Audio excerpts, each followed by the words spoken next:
नमस्कार दोस्तों। पिछले वीडियो में हमने आपको संविधान की प्रस्तावना और संविधान के कुछ अनुच्छेदों के बारे में बताया था। आज हम आपको बताने वाले हैं भारत के संविधान की विशेषताएं। बेसिकली जो भी बातें होंगी वो पूरी विशेषताओं पे तो नहीं कह सकते कि पूरी विशेषताओं के बारे में हम आपको बता रहे हैं, लेकिन हमारा प्रयास ये जरूर रहेगा कि संविधान की कुछ महत्वपूर्ण विशेषताओं को हम आपको बता सकें। सबसे पहली विशेषता संविधान की यह है कि यह दुनिया का सबसे बड़ा लिखित संविधान है। इससे बड़ा लिखित संविधान किसी भी देश का नहीं है। भारत के संविधान में कुल 395 अनुच्छेद, 12 अनुसूचियां और 22 भाग हैं। हालांकि कुछ लोगों का ऐसा विचार है कि अनुच्छेदों की संख्या ज़्यादा है, अनुसूचियों की संख्या 12 ही है, लेकिन भाग कुल 25 बताते हैं लोग। लेकिन मेरा ऐसा मानना है कि जैसे एक मान लीजिए 1 से लेकर 12 तक की क्लास है तो हम उसे इंटर कॉलेज कहते हैं। उसे सेक्शन के हिसाब से हम नहीं बांटते कि सेक्शन ए है, सेक्शन बी है, सेक्शन सी है, कॉमर्स है, आर्ट है या साइंस है। उसी प्रकार से हम आपको ये बताना चाहते हैं कि भारत के संविधान में कुल 22 भाग हैं, 395 अनुच्छेद हैं और 12 अनुसूचियां हैं। यह दुनिया का सबसे बड़ा लिखित संविधान है। इससे बड़ा लिखित संविधान किसी और देश का नहीं है। दूसरी जो इसकी सबसे महत्वपूर्ण विशेषता है वह यह है कि भारत का संविधान में सबसे पहला शब्द जो लिखा हुआ है वह है संपूर्ण प्रभुत्व संपन्न। देखिए, संपूर्ण प्रभुत्व संपन्न का मतलब ये होता है कि हमारा जो संविधान है वो हमें किसी के द्वारा दिया नहीं गया है। हमने खुद एक संविधान सभा का गठन किया था वर्ष 1946 में, और उस संविधान सभा ने भारत के संविधान को बनाया है। संविधान सभा में मूल रूप से 3 तरह की विचारधाराएं थी: समाजवादी, वामपंथी और दक्षिणपंथी विचारधारा। अलग अलग विचारधाराओं के लोग थे। अलग अलग विचारधाराओं के लोगों के होने के बावजूद भी संविधान के जितने अनुच्छेद बने हैं उन सभी अनुच्छेदों पर सर्वानुमति प्रकट की गई है। सर्वानुमति का मतलब यह हुआ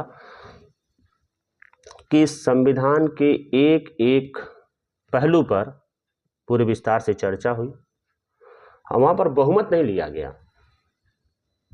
पूरे विस्तार से चर्चा होने के बाद सब लोगों को समझाया गया।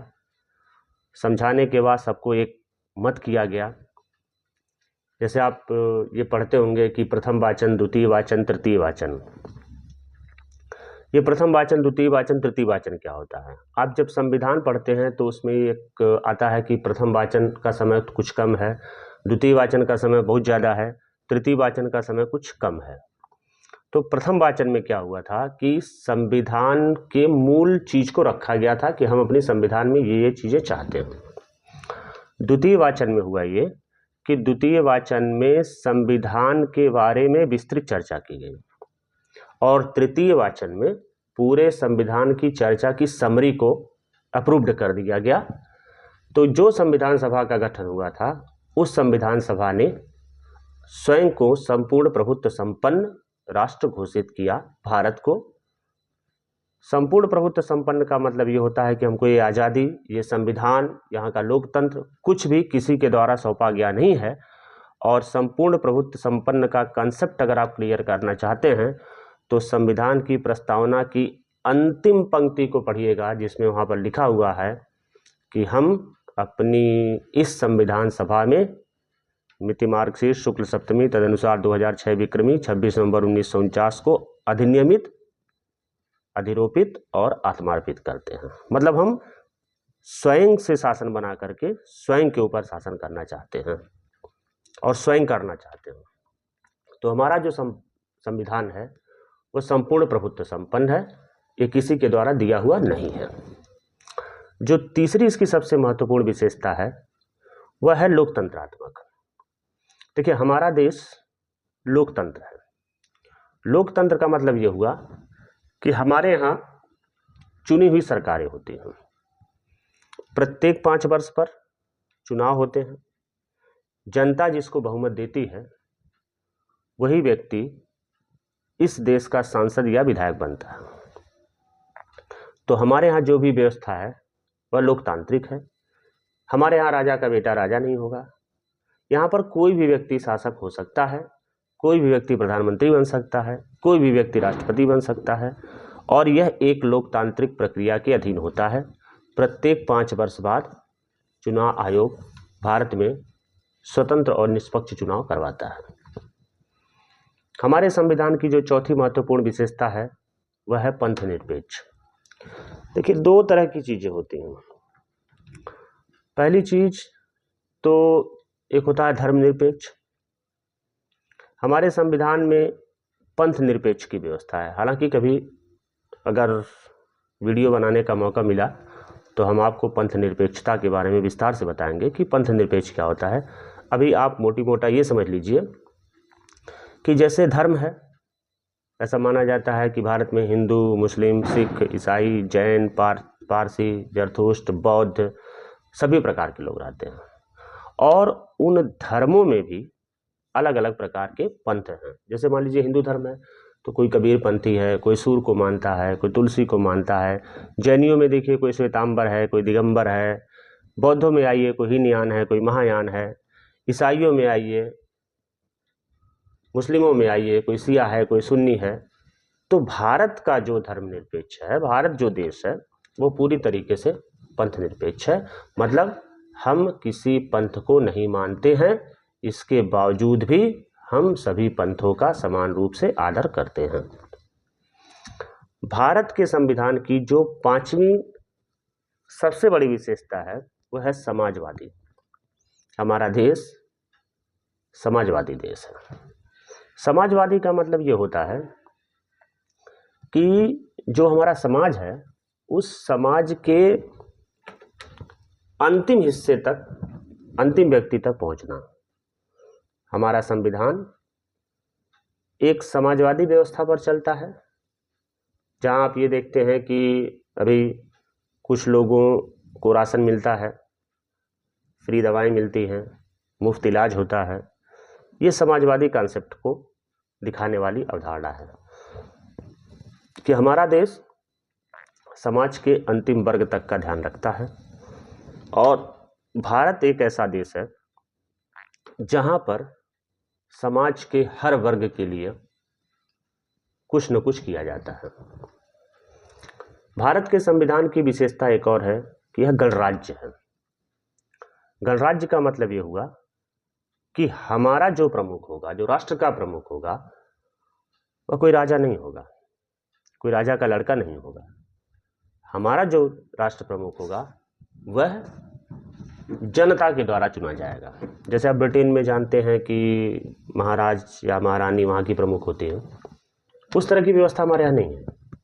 हमारे यहाँ प्रत्येक 5 वर्ष बाद राष्ट्रपति का चुनाव होता है, और उस राष्ट्रपति के चुनाव में जनता अप्रत्यक्ष रूप से भाग लेती है। डायरेक्ट जनता वोट नहीं करती है, लेकिन जनता अप्रत्यक्ष रूप से भाग लेती है। और यह जो व्यवस्था है, ये प्रत्येक 5 वर्ष के बाद, 5 वर्ष के अंतराल के बाद राष्ट्रपति का चुनाव किया जाता है। मतलब हम अपना मुखिया जो चुनते हैं वह जनता के द्वारा चुना गया व्यक्ति होता है, किसी भी राष्ट्र का प्रमुख नहीं। जैसे ब्रिटेन की व्यवस्था है कि वहां पर जो राजा होगा वही राज्य का प्रमुख होगा। भारत में जो इस संविधान की विशेषता है वह है संसदीय प्रणाली का शासन। यहाँ पर राष्ट्रपति प्रणाली नहीं है जैसे अमेरिका में है। अभी हाल ही में चुनाव हुए हैं, आपने देखा होगा कि वहाँ पर राष्ट्रपति का चुनाव होता है। भारत में जो व्यवस्था है वह संसदीय लोकतंत्र है। संसदीय लोकतंत्र का मतलब कि हमारे जो चुने हुए प्रतिनिधि हैं क्षेत्र के वाइज से, क्षेत्र के हिसाब से, चाहे वो लोकसभा हो, विधानसभा हो, हम अपने प्रतिनिधियों का चुनाव करेंगे। वह प्रतिनिधि जिसे भी बहुमत मिलेगा उसकी सरकार बनेगी। वह सभी लोग मिलकर के अपना एक मुखिया चुनेंगे, वह मुखिया ही प्रधानमंत्री या मुख्यमंत्री बनेगा। तो जो हमारी व्यवस्था है वो संसदीय प्रणाली की व्यवस्था है। हमारे यहाँ संसद सर्वोपरि है। जैसा कि आप जानते होंगे कि संसद में 3 सदन होते हैं, बेसिकली 2 सदन ही माने जाते हैं, लोकसभा और राज्यसभा, लेकिन संसद बनती है 3 भाग। संसद के 3 भाग होते हैं, एक तो राष्ट्रपति, दूसरा लोकसभा और तीसरा राज्यसभा। लोकसभा को हम निम्न सदन कहते हैं और राज्यसभा को उच्च सदन कहते हैं। निम्न सदन के लोगों का चुनाव जनता द्वारा प्रत्यक्ष रूप से होता है, उच्च सदन के लोगों का चुनाव जनता द्वारा प्रत्यक्ष रूप से होता है। कोई भी विधेयक जब तीनों सदनों से मंजूरी ले लेता है तभी वो अधिनियम बन पाता है। मतलब कि संसद यहाँ पर सर्वोपरि है, संसद नियम बनाती है, संसद कानून बनाती है और संसद के लोगों में से चुनकर ही प्रधानमंत्री और मंत्रिपरिषद बनते हैं, जो कि हमारी कार्यपालिका कही जाती है। वो संसद द्वारा बनाए गए कानूनों के क्रियान्वयन का काम कार्यपालिका का है, वो कार्यपालिका ही इसे क्रियान्वयन कराती है। संविधान की और महत्वपूर्ण विशेषता पे आते हैं तो यहाँ पर द्विसदनात्मक विधानमंडल है। द्विसदनात्मक विधानमंडल का मतलब ये होता है कि केंद्रीय स्तर पर जब आप देखते हैं तो आपको 2 सदन मिलते हैं, लोकसभा और राज्यसभा। जब आप प्रांतीय स्तर पर आते हैं तो प्रांतीय स्तर पर भी आपको किसी किसी राज्य में 2 सदन मिलते हैं और किसी किसी राज्यों में, मतलब ज़्यादातर राज्यों में, एक सदनीय व्यवस्था है जिसे विधानसभा कहते हैं। और जिन राज्यों में द्विसदनात्मक व्यवस्था है जिसे हम विधान परिषद कहते हैं, तो यहाँ पर जो व्यवस्था है वो केंद्रीय स्तर पर जब आप जाते हैं तो द्विसदनात्मक है। राज्यों के स्तर पर 6 राज्यों में द्विसदनात्मक व्यवस्था है, मतलब विधानसभा है और विधान परिषद है। इसकी और महत्वपूर्ण विशेषता है कि वोटिंग कौन करेगा। वयस्क मताधिकार की यहां व्यवस्था की गई है। अब प्रश्न यह है कि वयस्क क्या है। पहले वयस्कता की परिभाषा 21 वर्ष थी, 21 वर्ष का व्यक्ति मतदान में हिस्सा लेता था। हालांकि कभी अगर ऐसा मौका आया तो मैं आपको बताऊंगा कि पहले के लोगों को कौन लोग चुनते थे, कौन लोग वोटिंग प्रक्रिया में भाग लेते थे। अभी वर्तमान समय में व्यवस्था है कि 18 वर्ष से ऊपर की आयु का जो भी व्यक्ति है, अगर उसका नाम मतदाता सूची में शामिल है तो वह मताधिकार का प्रयोग कर सकता है। हालांकि यह व्यवस्था 61वें संविधान संशोधन के अंतर्गत बनाई गई। इससे पहले यह उम्र 21 वर्ष की थी। 21 वर्ष तक के लोग मताधिकार का प्रयोग करते थे। वर्तमान समय में 18 वर्ष। भारत के संविधान में मौलिक अधिकारों की व्यवस्था है। मौलिक अधिकार का मतलब ऐसे अधिकार होता है जो जनरली हमें ये लोग तो लगता है कि नागरिकों को प्राप्त है, लेकिन यहाँ मैं आपको क्लियर कर दूं कि मौलिक अधिकार नागरिक और व्यक्ति दोनों को प्राप्त होते हैं। ये अलग विषय है कि कौन से अधिकार नागरिकों को मिले हैं, कौन से अधिकार व्यक्तियों को मिले हुए हैं, या कौन से अधिकार ऐसे हैं जो नागरिक और व्यक्तियों दोनों को मिले हुए हैं।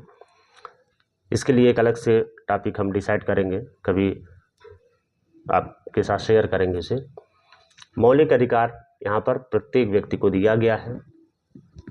ज़्यादातर मौलिक अधिकार नागरिकों को दिए गए हैं, जैसे समता का अधिकार, हालांकि कहीं कहीं उसे समानता का अधिकार भी कहा जाता है, धर्म की स्वतंत्रता का अधिकार, और ऐसे 6 प्रकार के कुल अधिकार हैं जो यहाँ पर नागरिकों को दिए गए हैं, व्यक्तियों को दिए गए हैं। कुछ व्यक्तियों को हैं, कुछ नागरिकों के हैं। हालांकि मौलिक अधिकारों की जब हम चर्चा करते हैं तो हम आपको ये अभी क्लियर कर दें कि सभी मौलिक अधिकार समाप्त हो जाते हैं अनुच्छेद 20 और 21 को छोड़ करके। अनुच्छेद 20 और 21 के मौलिक अधिकार किसी भी दशा में समाप्त नहीं होते हैं, चाहे भारत में आपातकाल लग जाए, चाहे कोई भी परिस्थिति हो जाए। अनुच्छेद 20 और 21 किसी भी दशा में समाप्त नहीं किया जा सकता है, और वो है अपराधों के संबंध में दोष सिद्धि का संरक्षण और प्राण एवं दैहिक स्वतंत्रता। इसकी चर्चा फिर कभी आपको अगले वीडियो में हम बता देंगे। फिर भारत के संविधान में मौलिक कर्तव्य हैं। मौलिक कर्तव्य पहले भारत के संविधान में नहीं थे, 42वें संविधान संशोधन द्वारा इसे शामिल किया गया और इसके लिए भारत के संविधान में एक अनुभाग जोड़ा गया, भाग 4 क। ये जो क जुड़ा है भाग 4 क, इसी वजह से भारत के संविधान में जब हम पढ़ते हैं तो कई बार हमें लगता है कि यहाँ पर भागों की संख्या कुल 25 हो गई है, लेकिन वो 4 का ही एक भाग है और 4 क है। 4 क में ये बताया गया है कि भारत के लोगों के मौलिक कर्तव्य क्या क्या होंगे लोगों के, और उसके लिए अनुच्छेद 51 क जोड़ा गया और 51 क में कुल 10 प्रकार के मौलिक कर्तव्य निर्धारित किए गए। हालांकि जब 86वां संविधान संशोधन विधेयक आया 6 से 14 वर्ष तक के बच्चों को मुफ्त एवं अनिवार्य शिक्षा का, तो मौलिक कर्तव्यों की संख्या बढ़ करके कुल 11 हो गई। मतलब वर्तमान समय में संविधान में मौलिक कर्तव्यों की संख्या, जिसका जिक्र भाग 4 क अनुच्छेद 51 क में दिया गया है, कुल मौलिक कर्तव्यों की संख्या 11 है। भारत के संविधान में राज्यों के लिए कुछ नीति निर्देशक तत्व निर्धारित किए गए हैं कि राज्य का काम क्या है, राज्य को क्या करना चाहिए और राज्य किस प्रकार से सबके लिए व्यवस्था बनाएगा। हालांकि ये नीति निर्देशक तत्व हैं। सर्वोच्च न्यायालय ने एक मामले में कहा कि नीति निर्देशक तत्व प्रवर्तनीय नहीं है, मतलब इनको अनिवार्य रूप से लागू नहीं कराया जा सकता, जबकि मौलिक अधिकार प्रवर्तनीय है, मतलब मौलिक अधिकारों को अनिवार्य रूप से लागू कराया जा सकता है। अगर आपके मौलिक अधिकारों का हनन होता है तो आप अनुच्छेद 32 के तहत सर्वोच्च न्यायालय में सीधा अपील कर सकते हैं। लेकिन अगर राज्य अपने नीति निर्देशक तत्वों को नहीं करता है तो आप इसके लिए किसी भी प्रकार का वाद नहीं ले आ सकते हैं। हालांकि कुछ विद्वानों का मानना है कि ये जो मौलिक कर्तव्य हैं यह संविधान की आत्मा है। ऑस्टिन ने इसे कहा कि यह संविधान की आत्मा है। हालांकि डॉक्टर भीमराव अम्बेडकर ने आर्टिकल 32 को कहा है कि यह संविधान की आत्मा है। ऑस्टिन ने राज्य के नीति निर्देशक तत्वों को कहा है कि यह संविधान की आत्मा है। भारत का संविधान संघात्मक और एकात्मक स्वरूप लेता है। संघात्मक मतलब जैसे भारत के संविधान का अनुच्छेद 1 आप पढ़ते हैं तो भारत राज्यों का एक संघ है। राज्यों के एक संघ का मतलब कई राज्य मिलकर के एक संघ बना लिए हैं और वही भारत है। मतलब ये जो है सभी राज्य मिलकर के एक संघ बनाए हैं, यह भारत है। तो यहाँ पर संघीय व्यवस्था है। हालांकि कुछ अनुच्छेद ऐसे हैं जिसमें इस बात का जिक्र मिलता है कि भारत का संविधान आवश्यकता पड़ने पर, कोई आपदा आने पर एकात्मक हो जाता है। एकात्मक मतलब सारी शक्ति एक ही में जाके केंद्रित हो जाती है। तो भारत का संविधान संघात्मक और एकात्मक दोनों स्वरूप लिए हुए है। भारत के संविधान में स्वतंत्र न्यायपालिका की व्यवस्था की गई है। आप ये जानते हैं कि शीर्ष स्तर पर एक सर्वोच्च न्यायालय है। सर्वोच्च न्यायालय जब जरूरी समझता है तो राज्य में मतलब किसी एक राज्य में अथवा राज्यों में या एक से अधिक राज्यों को मिला करके उच्च न्यायालय की स्थापना करता है। तो यहाँ पर सर्वोच्च स्तर पर न्यायपालिका है। न्यायपालिका पूरी तरीके से तो स्वतंत्र है, बिना किसी दबाव के काम करती है और यहाँ पर एक मुख्य न्यायाधीश चुना जाता है। इसके अलावा अन्य न्यायाधीश चुने जाते हैं। तो भारत की न्यायपालिका पूरी तरीके से स्वतंत्र है। और जो सबसे खास बात यह है, भारत के संविधान में इकहरी नागरिकता की व्यवस्था की गई है। इकहरी नागरिकता का मतलब होता है जैसे अमेरिका में है कि आप राज्य के भी नागरिक होते हैं और आप देश के भी नागरिक होते हैं, लेकिन भारत में व्यवस्था है कि आप केवल देश के नागरिक हैं। अब जैसे देश की नागरिकता के लिए कुछ प्रमाण दिए जाते हैं सरकार द्वारा कि हाँ ये प्रमाण अगर आपके पास है तो मान लिया जाएगा कि आप देश के नागरिक हैं। कुछ मत देने का प्रमाण दिया जाता है, कुछ और आइडेंटिटी बनती है, जैसे पासपोर्ट बनता है, मान लीजिए पैन कार्ड बनता है, आधार कार्ड बनता है, वोटर आईडी बनता है, राशन कार्ड बनता है। इन सब के बावजूद भी भारत की नागरिकता जो है वो इकहरी है। मतलब आप केवल भारत के नागरिक होते हैं, किसी राज्य के नागरिक नहीं होते हैं। हमने बहुत संक्षेप में भारत के संविधान की विशेषताओं के बारे में बताया है और ये आशा करते हैं कि आपको ये टॉपिक पसंद ज़रूर आया होगा, और हम आपसे ये उम्मीद करते हैं कि आप हमारे अगले वीडियो का इंतज़ार जरूर करेंगे। धन्यवाद।